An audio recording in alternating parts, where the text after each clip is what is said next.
Train में underwear पहन के रैंप पर कैटवॉक कर रहे भागलपुर के गोपालपुर के विधायक गोपाल मंडल आज काफ़ी चर्चा में आने के बाद उन्होंने कहा है कि मेरा पेट खराब था, इसलिए मैं ट्रेन में रैंप वॉक कर रहा था अंडरवियर और बनियान में।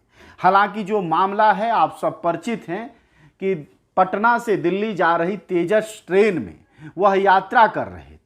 यात्रा कर रहे गोपाल मंडल अंडरवियर और बनियान में जब रैंप वॉक करते हुए ट्रेन की बोगी में दिखाई दिए तो सहयात्रियों ने विरोध किया और कहा, नेताजी कुछ तो संस्कार आपने जनता से सीखा ही होगा, आप जरा कपड़े धारण कर लें। इस पर नेताजी आग बबूला हो गए और उन्होंने जनता की मां बहन कर दी।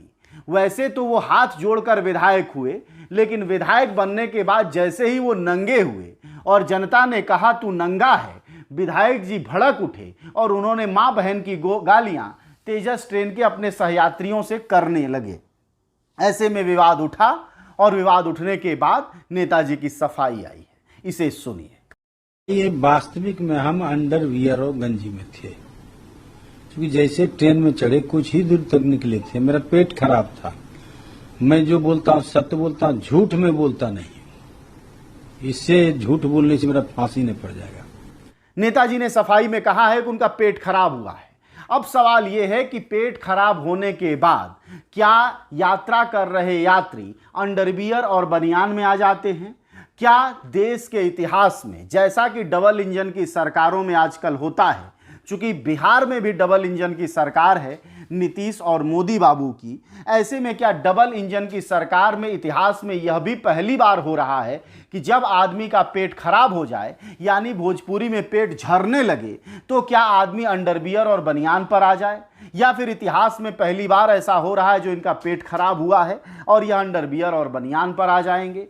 तो जाहिर तौर पर अगर इस तरह की स्थितियां बन रही हों तो योगी, मोदी और नीतीश सरकार को इसकी जानकारी दे देना चाहिए रेलवे विभाग को कि जब भी आपका पेट खराब हो तो आप अंडरवियर और बनियान पर आ जाएं और यात्रा करें। खैर, आपने सुना कि नेताजी ने क्या कहा। सवाल हमारा ये नहीं है कि नेताजी ने नौटंकी क्या ना दी है, सवाल हमारा ये है कि गुंडागर्दी की यह ताकत ऐसे बदजुबान और वाहियात नेताओं को आती कैसे है? वह कैसे एक तो गलत करते हैं, संस्कारहीन दिखते हैं, थोड़ा भी एटिकेट नहीं है, नागरिकता का बोध नहीं है, सामने वाले का कोई अधिकार है इसका ज्ञान नहीं है, और ऊपर से गुंडागर्दी ये कि गाली और गलौज पर उतर आते हैं। गाली और गलौज की यह विश्लेषण ही हमको लोकतंत्र की मजबूती की तरफ ले जाएगा कि आखिर इन नेताओं को गुंडा बनने की ताकत मिलती कहां से है। क्या उस बोगी में आरपीएफ नहीं चल रही होगी? क्या उस बोगी में अटेंडेंट नहीं होंगे? क्या उस बोगी में टीटी नहीं होगा? क्या उस बोगी में स्थानीय पुलिस नहीं होगी? यह सब लोग होंगे।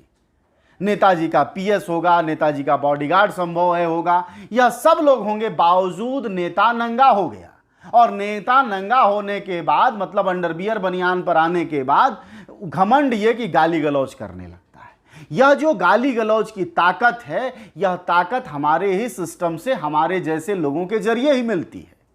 अच्छा शुक्र ये हुआ कि किसी ने विरोध कर दिया, अन्यथा अगर पहले पता चल गया होता, जैसा कि यात्री पासवान ने कहा भी है, जो उनके सहयात्री हैं, उन्होंने कहा भी है कि माई बाप हमें मालूम नहीं था कि ये विधायक जी हैं। अगर विधायक जी का मालूम होता तो हो सकता है वो विरोधी बेचारा ना कर पाता।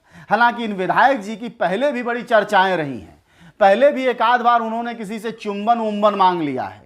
खैर, ये विधायक जी हैं, कभी नंगे हो जाएंगे लैट्रिन पखाने के नाम पर, कभी उम्बन चुंबन मांगने लगेंगे कि जी में आया था इसलिए हमने चुम्मा मांग लिया है। खैर, ऐसे नेताओं को औकात में लाना बहुत जरूरी है, क्योंकि जब नेता औकात में रहेंगे तभी बात बनेगी।